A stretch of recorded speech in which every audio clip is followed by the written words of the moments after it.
আল্লাহর বান্দা হযরত ইউনূস এই খবরটা দিয়ে নিজে সেফটি নিয়ে গ্রাম ছেড়ে একটু দূরে, এক গ্রাম ছেড়ে আর এক গ্রামে, এক এলাকা ছেড়ে আর এক এলাকায় নিজে জীবনযাপন শুরু করলেন। আগামী 3 দিনের ভিতরে এই গ্রামে একটা ঝড় ঝাপটি, একটা আল্লাহর গজব আসছে। এই গজব আসলে মানুষকে পানিশমেন্ট করা হবে। ওই পানিশমেন্টে যদি আল্লাহকে মানুষরা চিনতে পারে, এই হক হিসাবে পানিশমেন্ট আসছে। এই হক থেকে বাঁচার জন্য আমি দূরে চলে যাই। সে দূরে গেল কার আদেশে? আল্লাহর আদেশে দূরে চলে গেল। মানুষকে খবর দিয়েছে 3 দিনের ভিতরে বিচার হবে। এই খবর যখন মানুষের জানা, নবী তো গ্রামে নাই, এরা নবীকে না পেয়ে মানুষেরা নিজের সিদ্ধান্ত করলো, ও বাপ বুঝার জন্য যেটা আছে সেটা বলে আপনি বুঝতে পারবেন না, কিন্তু আপনাকে বুঝাতে হবে, এটা হলো আসল কথা। নবীকে না পেয়ে গ্রামবাসীরা সব এক জায়গাতে হয়ে বলছে, এই লোকেরা, ও মান্দা বড় লোকেরা, চিন্তা করো গো, নবী ইউনূস যেটা গল্প করেছে কিন্তু কার্যকর গল্প করেছে।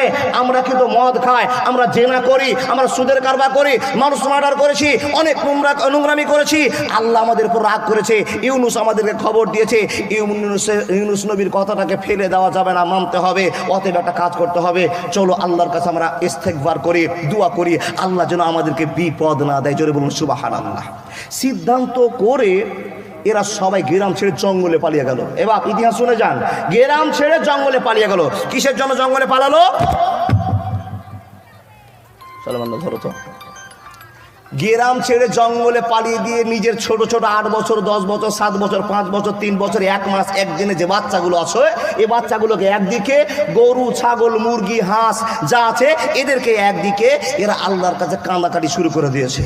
আচ্ছা বলুন, বান্দার কাজ হলো গুনাহ করা, আল্লাহর কাজ হলো ক্ষমা করা।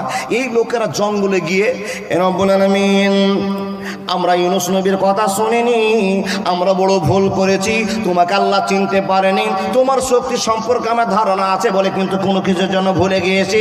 এই আল্লাহ, তুমি আমাদের উপর গজব পাঠায়ও না, আমাদের উপর ইসরাফিলকে পাঠায়ও না, মিকাইলকে পাঠায়ও না। এই করে করে তারা কান্না জুড়ে দিয়েছে। এ আল্লাহর বান্দারা ছোট ছোট বাচ্চাদেরকে এক সাইডে রেখে দিয়েছে, গরু বাছুরগুলোকে